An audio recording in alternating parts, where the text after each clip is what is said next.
To today's webinar by the Community Technical Assistance Center. We're going to just wait one more minute to allow folks to log on, and then we'll get started. Thank you.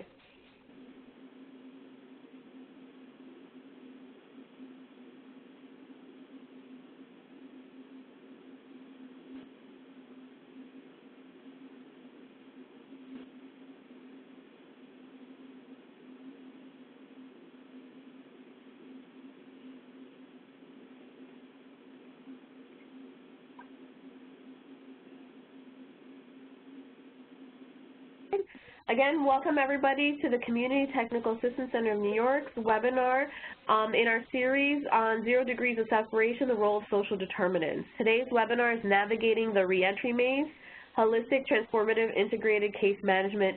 Before I introduce our presenter, I just want to do some quick housekeeping about the WebEx system, the webinar system you have in front of you, especially if it's the first time you're utilizing it with us. All the attendees are muted. If you would like to communicate with us, please use the chat box. The chat box is on the bottom right. If for some reason you don't see the chat box, there's a little chat icon on the upper right that you can click that will open that box. When you submit a question to us, you can type it in, and in the drop-down, make sure you click Send to All Panelists. That way, before submitting, that way all the panelists can see your questions.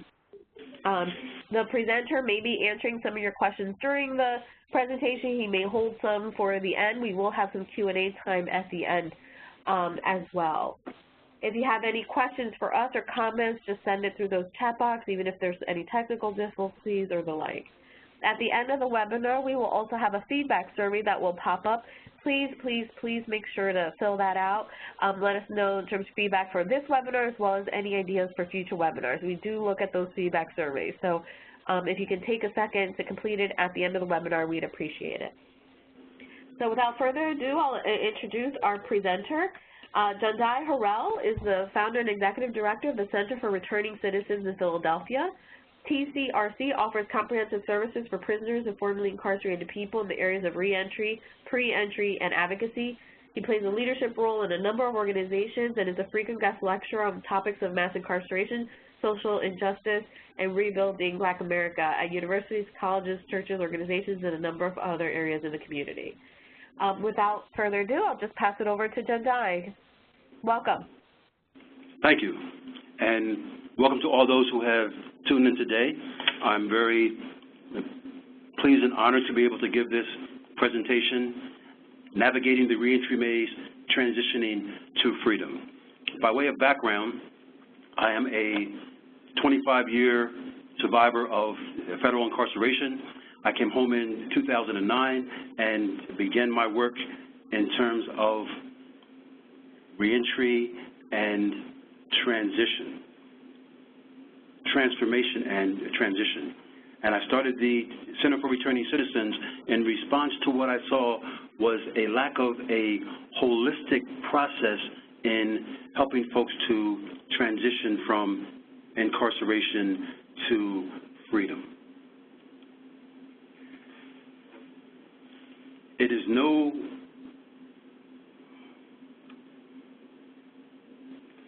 the fact that the United States has one of the highest recidivism rates in the world is reflective of the process of transition, or perhaps I should say the lack of a process, the lack of a holistic transition for reentry in this country. As you can see by the slide, the United States is number 2 at 52%. So we're talking about roughly half of the folks who are incarcerated go back to prison within a short period of time. By way of contrast, Norway has the lowest recidivism rate in the world, and they're at 20%. And that's because their system is designed to ease the psychological pressure on a person who's returning, to mitigate conflict with the system while an individual is incarcerated, and interpersonal conflict, which is the basis of many people recidivating. This approach is not only utilized within their prison system. It's carried over to mainstream society, and that's one of the differences between foreign countries who are getting it right and the United States with our current recidivism. The federal recidivism stats are at 49.3%, state at 43%. So what we're talking about is individuals who are not only being rearrested for a new crime, but also rearrested for a violation of the conditions of supervision. And this is a major problem across the country, and it is especially reflected in Philadelphia, where we work, and we see this on a daily basis, not just with federal prisoners, but state prisoners and also county prisoners. If you look at this slide, you can see the trajectory of persons who are going back to prison and the time frame that it falls into. What we find in our work is that the majority of persons coming home from prison, after dealing with that environment and situation, and many times trying to put in the work to transform themselves and to move to a different level of functioning, because they clearly see that their life is not working well and the track they're on is not good for themselves or for their family. So they come home with the best intentions, which is why in the first 6-month period, you have a very low recidivism rate, under 15%. In the first year, it begins to climb as the frustration sets in. And there are many situations that are systematic that feed this frustration.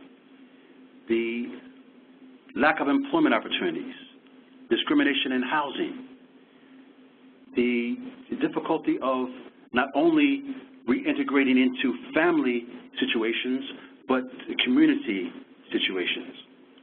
As we go into the third year, you can see the jump between the first year and the third year, when the majority of folks begin to either reoffend due to supervision problems, and this could be something as simple as moving without informing your parole officer, or having a dirty urine, or come into conflict with the police system and not reporting it to a parole officer, as well as new offenses.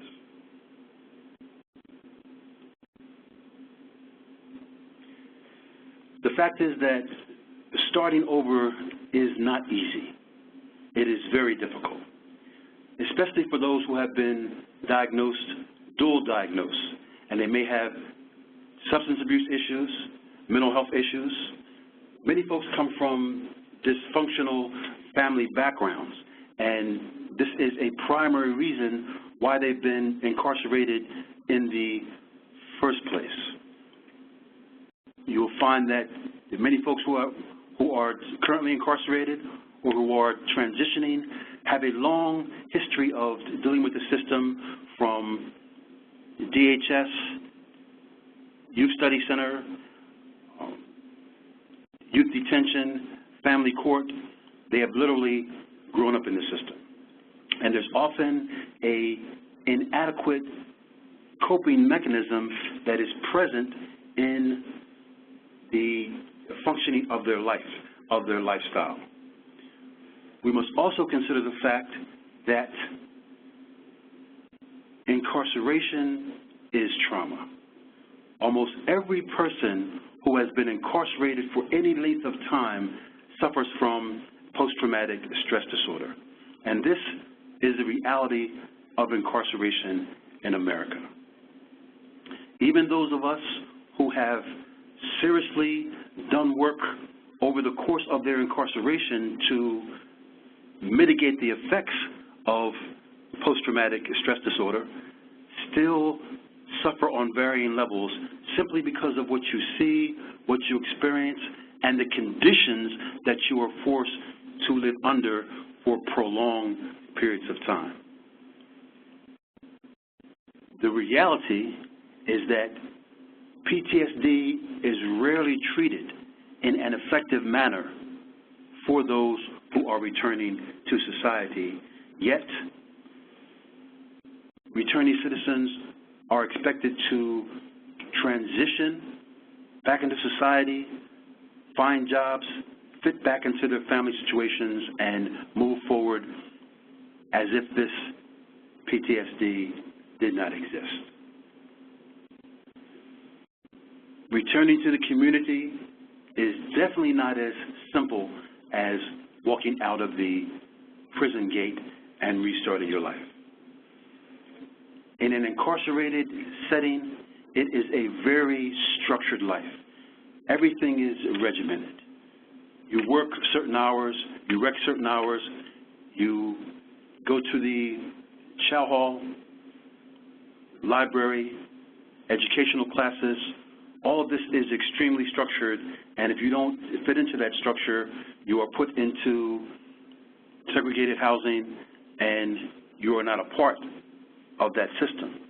So it is extremely easy to become acclimated to someone else determining how your life runs, and you simply flow with the process, because the reality is you're trying to do your time and go home. But the mental state that you fall into when your life is regimented by others becomes a way of life that is very difficult to shake. One of the first things that we encourage when clients come to the Center for Returning Citizens is the creation of a life plan. Because what this means is you are now taking your life into your own hands, and you are determining what your present is, what your present reality is going to be, what your short-term future is, how that's going to be structured, and that's extremely important. For many of our program participants, they have never sat down with a counselor, with a social worker, and tried to envision a life plan where they are in control of the outcomes. This decision-making process is extremely important, and it's something that we see as foundational for persons who are trying to transition successfully. I would also like to encourage those who are listening to this seminar that if you have questions, feel free to type it into the chat box. As I give workshops and seminars live, I really like for the interaction of the questions of those in the audience, and in this format, you can't raise your hand and I acknowledge you and speak, so definitely feel free to go to the chat box if you have any questions about anything that I am presenting. So going back to the slide, developing a life plan that incorporates short-term goals that are reachable. When someone sits in front of my desk and they say they want to go to medical school, and you're in your 30s and you've been incarcerated for some time and you don't have that educational background, well, that's not a realistic goal. So we need to look at what your skill set is, what your experience is, what your present life situation is, how you are structuring the time and freedom that you have so far, and construct a short-term plan that you can master and move forward, because it's extremely important for small milestones of success. This fuels transition, and it allows the transitioner to move to the next level. Now, who helps in this process? Well, in the city of Philadelphia, we are blessed to have the Philadelphia Reentry Coalition. And what this is social service organizations and community stakeholders who are invested in the reentry process. And this should be a model for cities, towns, municipalities across the country, because so many times the bureaucracy of reentry is a hindrance to those who are trying to successfully transition. Just the Department of Probation can be a barrier to an individual who may have the best intentions to move forward in a legal way, but runs into roadblocks and may have a personality conflicts with probation and parole. One of the principles that we teach at the Center for Returning Citizens is the importance of relationships, communication, and relationship building. One of the primary relationships that a formerly incarcerated person has is with their probation or parole officer, because this is the difference of how you will function in freedom. If you're constantly in conflict with probation, then eventually you are either going to be sent back to prison, or your movement's going to be restricted, you're going to have a monitor, you create problems for yourself. So the bureaucracy of the probation department, also different agencies that are tasked with assisting those who are transitioning, but often do not do their job in a way that is responsive to the program participant. One of the things that we encourage those who come through TCRC to do is to really evaluate the services of the agencies that we send people to, because TCRC acts as a referral service for many different aspects of transition. If a person needs food or clothing, or they need legal services, or they need vocational training, we send them to agencies in the city that would assist us. And we ask for an evaluation process so that we can continually get feedback from our program participants and evaluate those who are doing this work. So what we do at TCRC is to try to have a coordinated plan for transition and assist our program participants on a serious level. So let's talk about some of the challenges that persons face when they are reentering society. First of all, it's family reintegration, and that is critical. Statistics show that persons who get regular family visits while they are incarcerated have a far lower rate of recidivism than those who did not have that in their life. This shows the importance of the family structure in creating a life, creating a support system, creating those who love, care, show affection, and provide a barrier for negativity in the lives of those who are transitioning. For just as in the world of recovery, we speak of person, places, and things as barriers to success, it is the same with reentry and transition. There are certain places that you should not frequent. There are certain things that you should not do. There are people from your former life who are not conducive to your moving forward in a powerful, positive way. Yet, even inside the family structure, there may be toxic individuals, and we encourage our program participants to evaluate everything and to sidestep problems in advance. In reintegration with family, we're looking at the financial level. How is a new life for a person going to be sustained? One of the barriers in housing in the city of Philadelphia is that if your family lives in public housing and you have a serious incarceration record, you are not allowed to live in that family situation. So that is a barrier.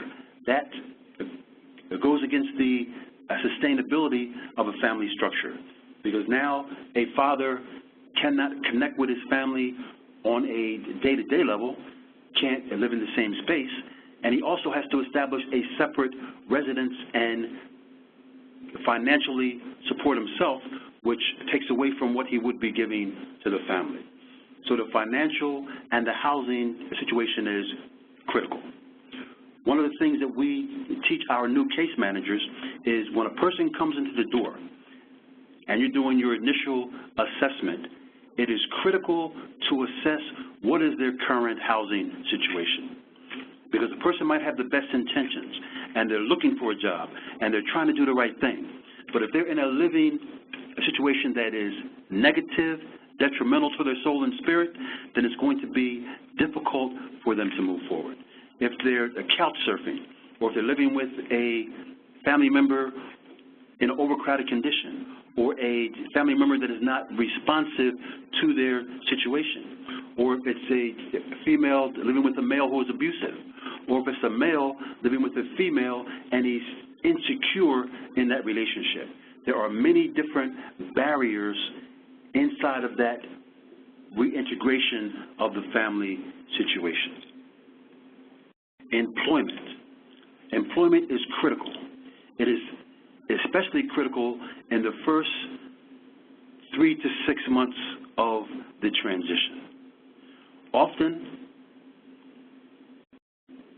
the persons who are transitioning who come through our office are in a halfway house situation, which in some ways is beneficial because it provides a basic living scale so that a person is fed and they're housed as they are trying to find employment.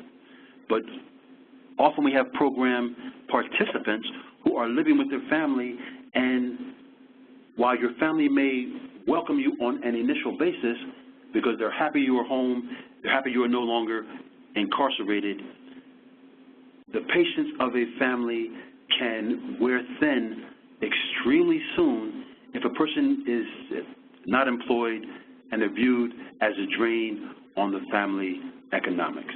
It is critical for employment to move forward, and it's also important for employment to be not just minimum wage employment, but to be a living wage. And that takes the vocational training, it takes networking, it takes an immense amount of energy to find employers who will discount the fact of incarceration and give a chance to a formerly incarcerated person.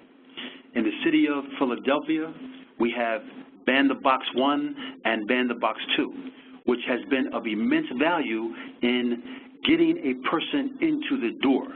Under Ban the Box 1, you no longer have the box on the application that says, have you been incarcerated or have you been convicted of an offense?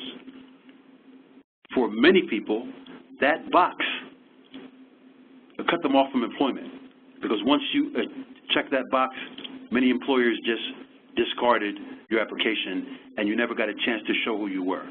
So in the city of Philadelphia, there's no box. Ban the Box 2 went farther, that the employer cannot ask about convictions or incarceration until there is a job offer actually on the table. And the only way for an employer to rescind that job offer is if your offense directly relates to the field or the area that the employer is offering a position for. For example, if you robbed a bank, you would not be employed as a bank teller. That's just common sense.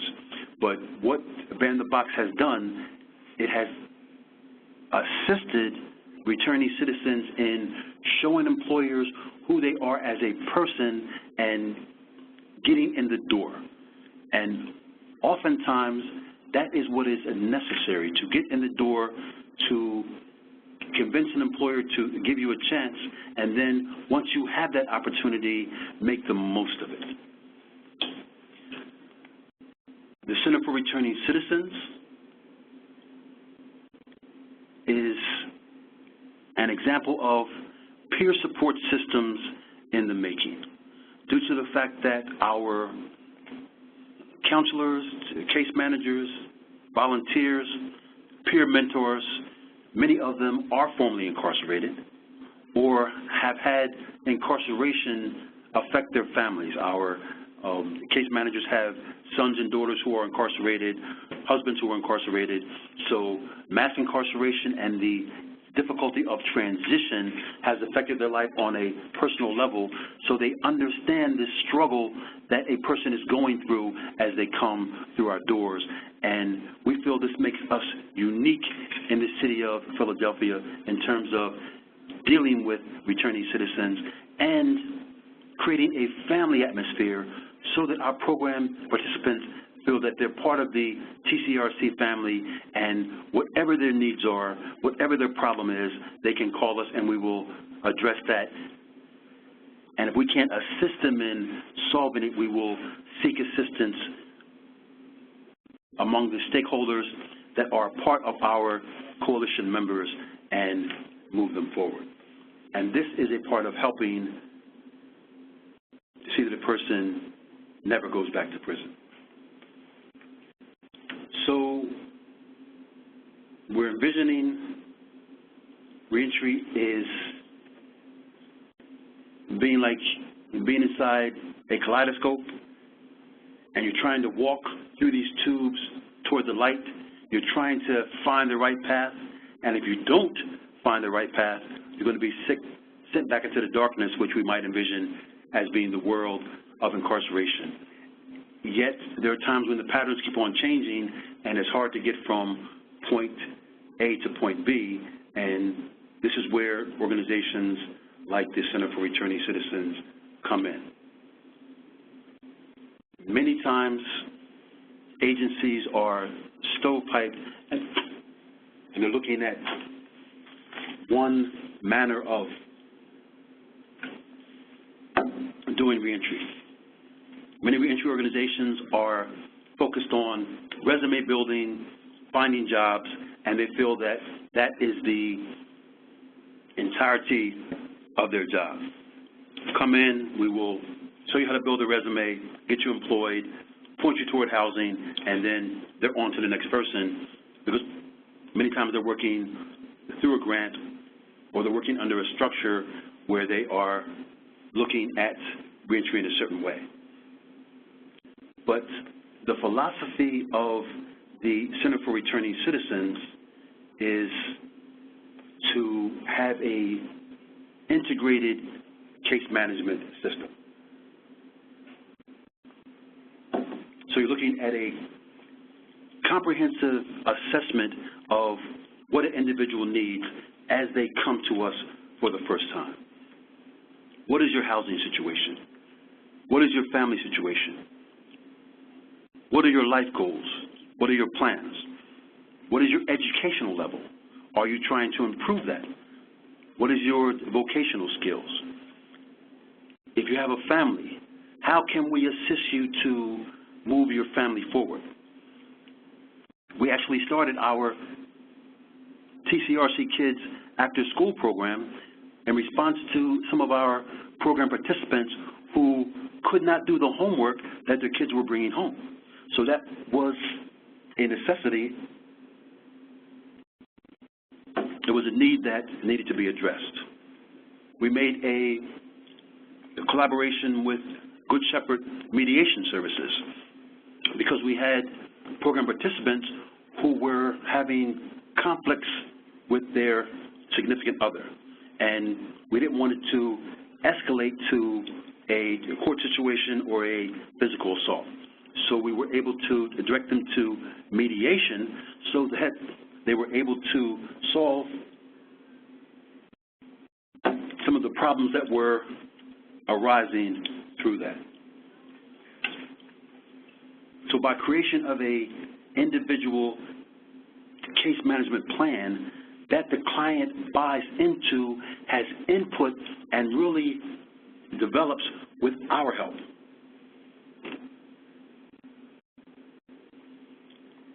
So many agencies seem to view the case management as a case manager directing the life of a client. We take a opposite view. The case manager should be a facilitator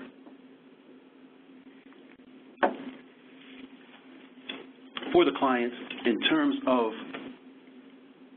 assisting them in moving their life forward and bringing together services that will assist that process. So you have assessment, you have planning, you have a facilitation, care coordination, and evaluation. And the evaluation process is an ongoing one that is extremely important. How is this process working? How is the client doing? How is the relationship with your wife, with your husband, with your employer? It's a constant evaluation process. How did your last meeting go with your parole officer? How are conditions on your job? Do you see opportunities for advancement? Do you view this as a dead-end position? Are you looking to move from that job to a better job? The case management team, the peer mentorship should be an advocate for the rising level of services and conditions for the program participants.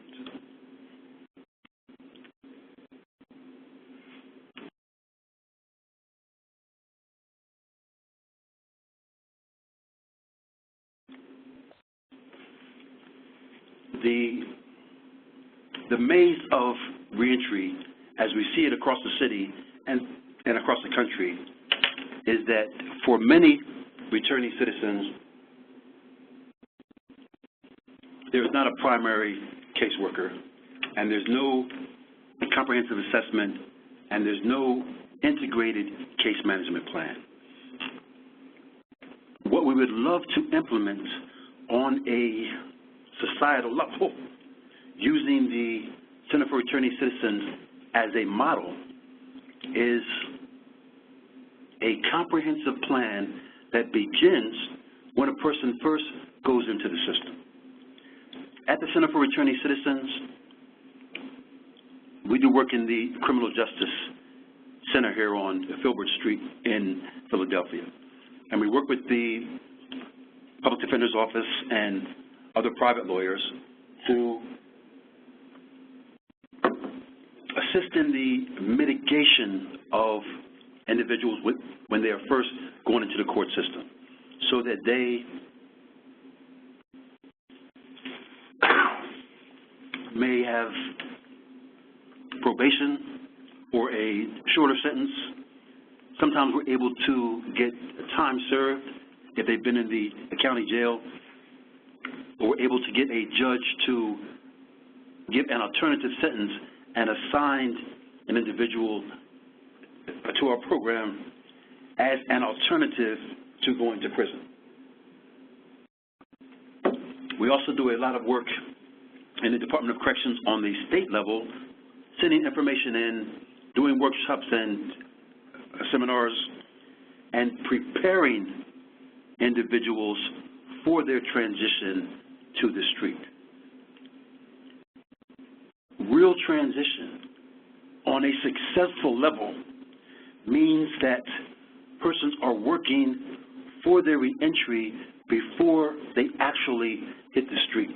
That's the optimum that we would look at as how can a person be successful. The importance of the Philadelphia Reentry Coalition is we are beginning to look at how coordination can be facilitated through the Public Defender's Office, through the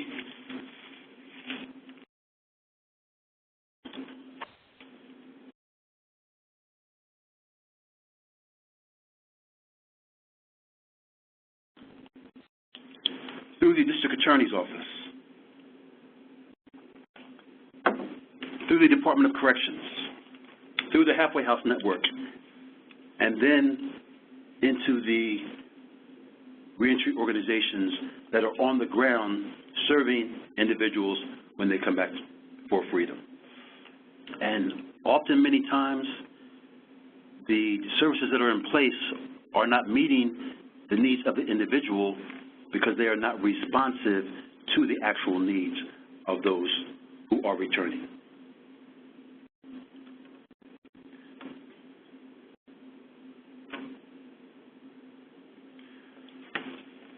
So the Center for Returning Citizens, as an organization, we are not funded by the federal government or by the state government or by the city. That does not mean that we have not applied for grants. We have.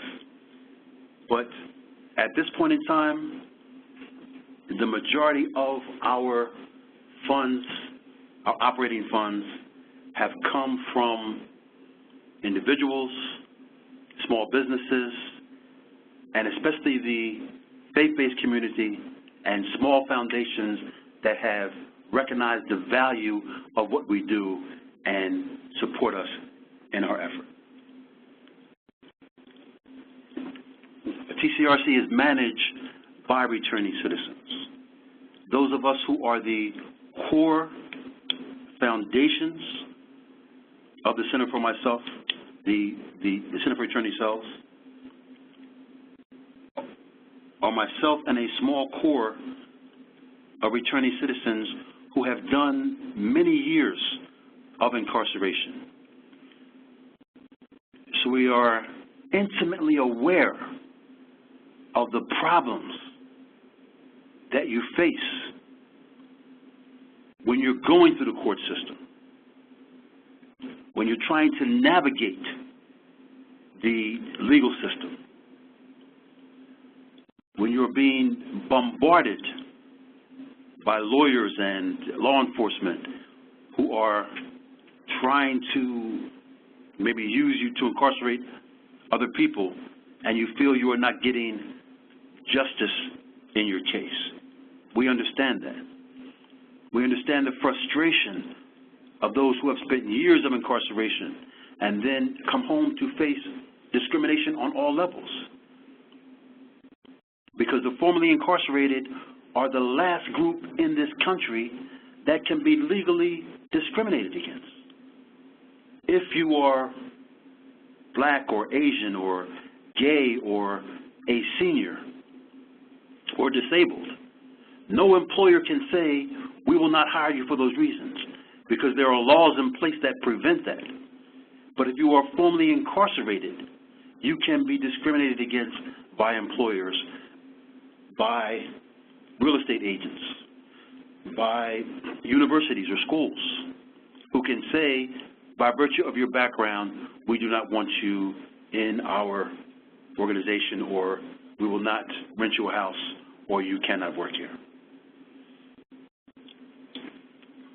So the TCRC, as a grassroots nonprofit, is uniquely placed to understand the life situations of our constituents and to move them forward. So the mission of the Center for Returning Citizens is to assist adjudicated individuals in the pretrial process, pre-entry, which I spoke about, incarceration, and we currently have over 400 TCRC members who are in state institutions all across Pennsylvania, and they are advocates for the philosophy of TCRC. One of the things that we do best is to encourage a life philosophy of transformation and transition and never going back to prison. We say that if you never want to exercise on the yard again, if you never want to eat commissary food, if you never want to eat in a cafeteria, if you never want to wait in line, if you never want to be handcuffed again, then you are ready to be a TCRC program participant, because we understand that lifestyle. We've lived that lifestyle, but now we are dedicated to a philosophy of transformation and transition, because you cannot successfully transition in society unless you've made the effort to transform yourself, to leave your former way of life behind, and to even go farther, to atone for the things you have done in the past, which have injured yourself, your family, and your community. A part of the mission of TCRC is to assist at-risk youth, both in and out of the system, and to derail the school-to-prison pipeline. In the state of Pennsylvania, there are over 83,000 children of incarcerated parents. And this is the pool from which mass incarceration will continue to grow. Because for many of these children, they have literally grown up in the visiting rooms of prisons. So going to prison to visit a loved one is a normal, everyday, or every week occurrence, or every month occurrence. So there's no stigma attached to it. And for many children of incarcerated parents, the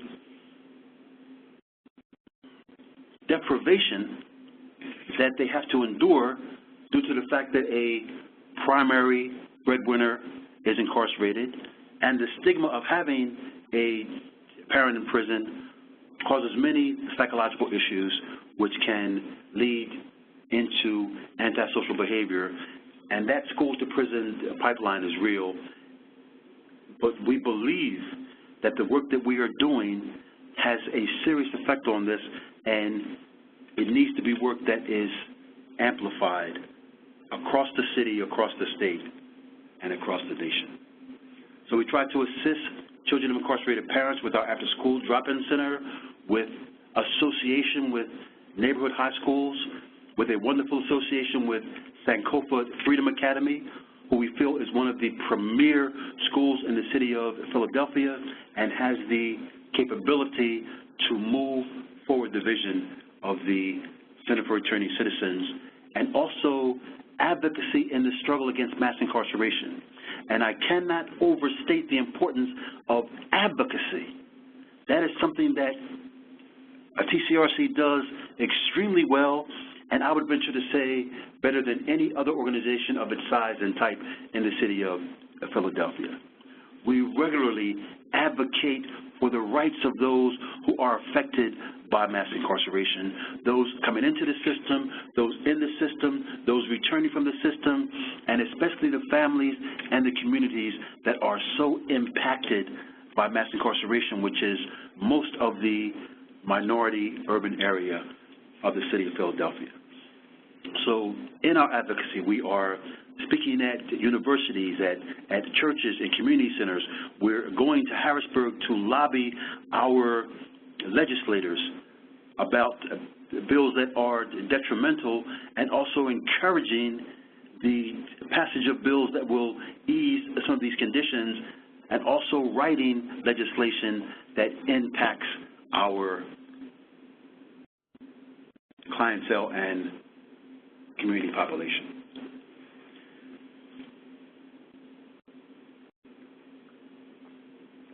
So TCRC programs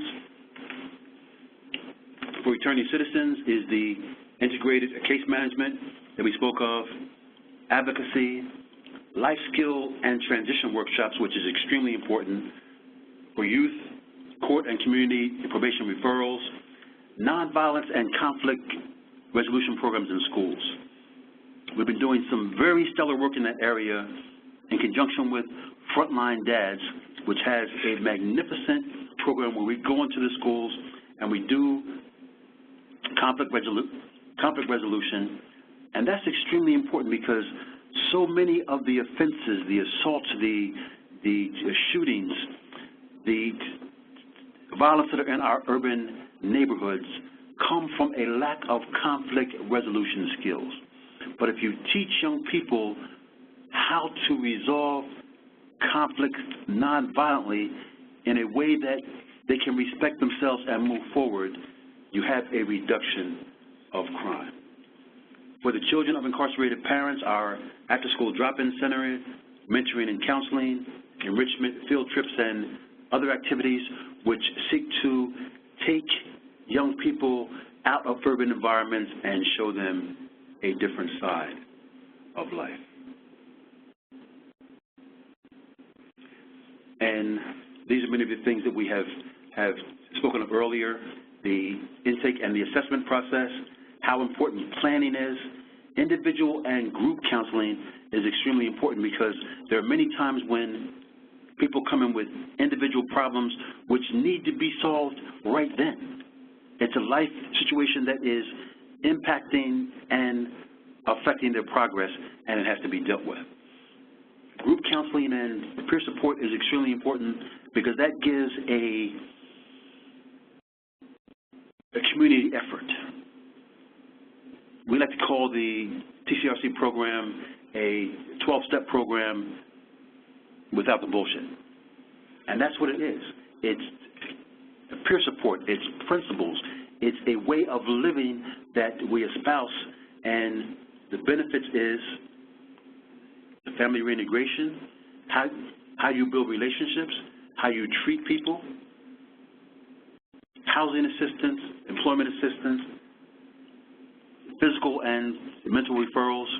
We have a wonderful relationship with the 11th Street Family Medical Services right above Girard Avenue on 11th and Poplar, Drexel University. It's an amazing complex, and we refer our clients there for marketplace insurance, for primary care, for mental health. We have the connections with substance abuse programs across the city, legal assistance. We've been blessed with some extremely dedicated and superior lawyers who pro bono take care of TCRC program participants over those who can't afford a fee, a very reasonable fee. And being able to put together a package that offers this many services to our individuals has been the basis of our success.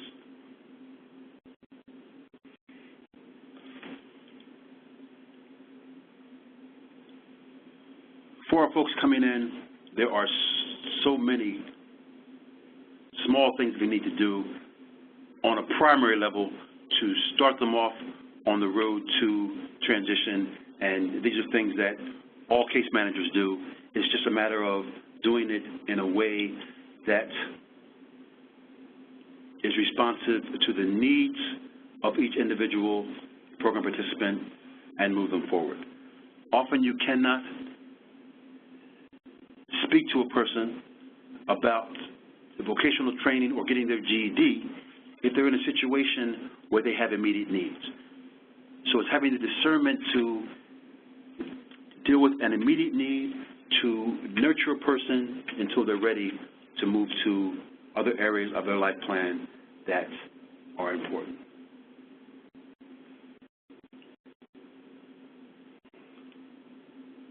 We're running out of time, and we actually have more slides than I thought. Even I put the slide together. Job search is extremely important. Resume building, interviewing skills. Most of the applications now are online, so that means building up skills and also referring folks to computer learning centers where they can sharpen their skills.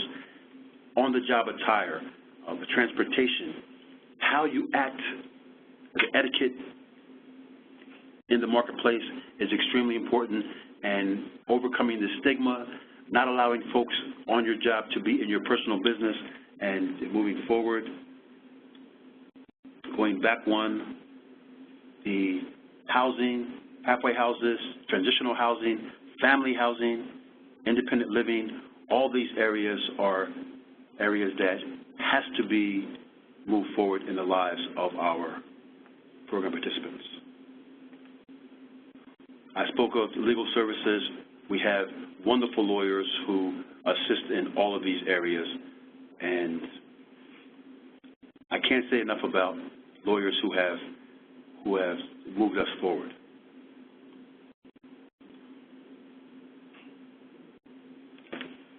Advocating on behalf of returning citizens in terms of a living wage, union apprenticeships, organizing in the community on a social and a political level. In the city of Philadelphia, there are over 300,000 returning citizens, and they could be a political and a social force for change. And this is one of the efforts that TCRC has advocated in conjunction with other organizations that register voters and do voter education. Organizing the faith-based communities, which have been so beneficial in viewing reentry as a ministry that should be moved forward, and then developing legislation on a city, state, and a federal level. Life skill workshops, critical thinking, ethics, strong relationships, time management. All of these are skills that must be built in order for our program participants to fully be successful. Leadership. Many returning citizens were leaders in the community before they were incarcerated. They were leaders while they were incarcerated. So we should only expect that they're leaders when they return, and we need to provide the training to move them forward so they can understand the responsibilities of citizenship and also entrepreneurship. That is something that's so important because many returning citizens have the requisite skills to work for themselves, and that should be encouraged, as well as how to measure and how to maintain a successful transition. The financial support for the TCRC I spoke of, it's mostly church donations, small corporate donations, individual donations. You're welcome to go on our webpage and to encourage those who are in your social circles to contribute to an organization that is single-handedly transforming the lives or attempting to transform the life of every returning citizen that comes through our doors, and to see that they will never return to prison. And there are many potential funding sources that we will continue to explore as we grow as an organization.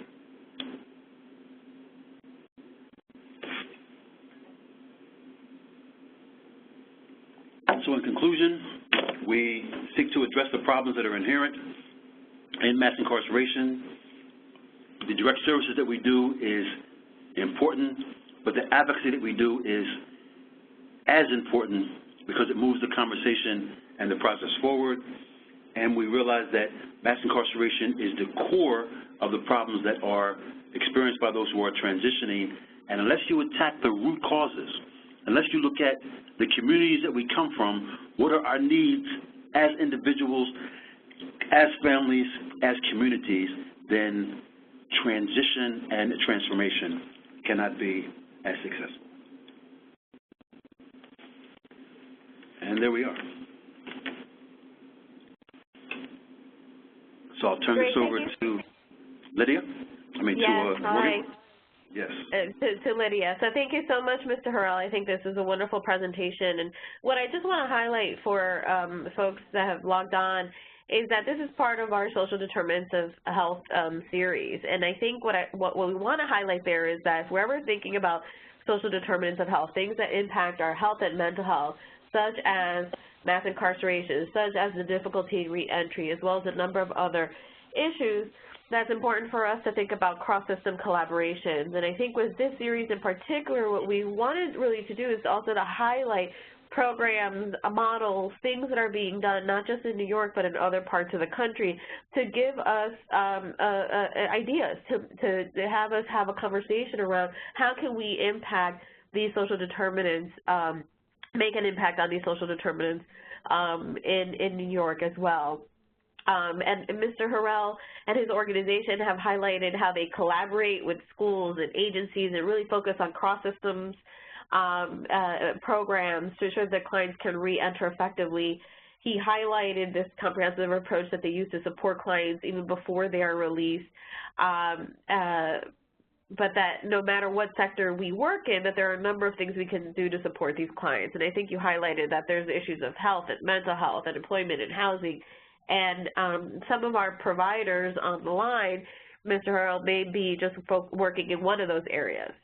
But for example, we may have a number of mental health providers. Do you have any recommendations for people who are primarily working within a specific sector or system where they may interact with folks that are reentering into society? Well, I think that it's essential that you may be doing your job well. I mean, if you're a mental health provider or if you're doing a specific task, but you need to ascertain what else a returning citizen needs to move forward, and then to refer them to those who are doing that and doing it in a holistic and a successful way. I cannot overstate how important the Philadelphia Reentry Coalition has been in providing services to returning citizens in the city of Philadelphia in a holistic manner, and how much our regular meetings, you know, where we discuss best practices and what's working and what is not working, and we make each other aware of the progress and we brainstorm.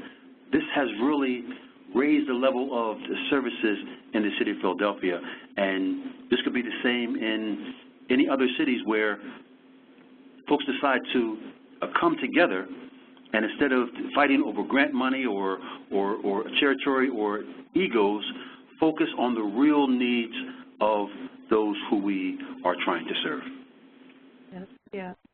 And I think those are very important points, and I think even if you don't find yourself, I mean, obviously advocacy and thinking about how to attend to these multifaceted needs that clients may have is particularly important. But even no matter what part of the system you're in, let's say you're in mental health, you know, maybe even having a conversation or assessment around some of the reentry issues that Mr. Harrell has highlighted. So when a client comes in, oftentimes, for example, they're coming in because of depression or PTSD or something to that effect. But if we know that they're recently reentered into society, do we also then take the time to assess them on the other factors that we know may be impacting them and their mental health? So do we take the time to talk about, you know, what is your housing situation? What is the employment situation? What is your family situation? And really, you know, because I could see, Mr. Harrell, what you presented as a blueprint for us in utilizing as an assessment to help connect our clients with the necessary services as needed. So I really see that as also a nice map or blueprint. Does it sound like that could be helpful for folks as well? Yes, most definitely. Yeah. I would say so. And does your agency provide any recommendations, consultation, or other type of help outside of Philadelphia or Pennsylvania at this point? Yes, I do a lot of traveling, and we answer a lot of emails, and I belong to Just Leadership USA, which is a network of formerly incarcerated leaders, and it's based in New York, and currently we have 44 persons in our network, and our new fellowship just came online, the 2017 fellows, and there's 36 fellows. So we are building a network across the country for transition and reentry and best practices. So I'm open to invitations to speak, to travel, to do workshops, and also to just collaborate in terms of communications for anyone who has questions about how we're doing things here in Philadelphia and how it can be transplanted to wherever you are. Great, thank you. And I just want to highlight to folks, I see that our time is about up, is that the slides of the recording for this webinar will be posted on our website. You know, we will have a link to Mr. Harrell's agency, TCRC, but we're also going to have a link to Just Leadership, which is the other organization he just mentioned, which is based out of New York, as well as I think what we'll put up is other reentry resources that are specific to New York. For example, there's the UCS, Center for Urban Community Services. It does work on reentry. Supported Housing Network of New York does work on reentry as well. So I think what we'll do is we'll compile a list of some of those resources and put them on the website along with the webinar recording and slides for folks. I just wanted to highlight, you know, that we've been getting some really great feedback around the presentation and how helpful it has been. So I just wanted to pass that on to you, Mr. Harrell. And then, you know, there's some folks saying that they would like to hear more of these types of organizations in New York as well. So I'm hoping that folks will reach out to you and get some more information about how to do some of this work effectively. Go ahead, Mr. Harrell. And I'm working with several returning citizens in Harlem, and we recently formed TCRC New York, and so that will be up and running very shortly, and we can interact with those in the city who would like to implement the practices that we are putting into place. Wonderful. And I think what we'll do is we'll make sure that the slides have your contact information, if that's okay. Yes, that'll be fine. Or we'll make sure it's posted on the website when we post the webinar recording. So that way people can reach out to you directly and kind of see how they can get connected with you. So that'd be wonderful. Have slides, we'll travel. Yes, absolutely. I just wanted to highlight for folks some upcoming events in our series on social determinants. The next one is Housing is Healthcare. What can be done to address the most important social determinant of health, December 14th from 12 to 1. You'll be able to register from our website or if you get our emails. If you don't, feel free to contact us at our email, ctac.info@nyu.edu. And I just want to take the time to thank you, Mr. Harrell, and to everyone who came to our webinar today for taking the time to have this important conversation with us. Thank you so much. Thank you for having me. Have a great day. Thank all the listeners.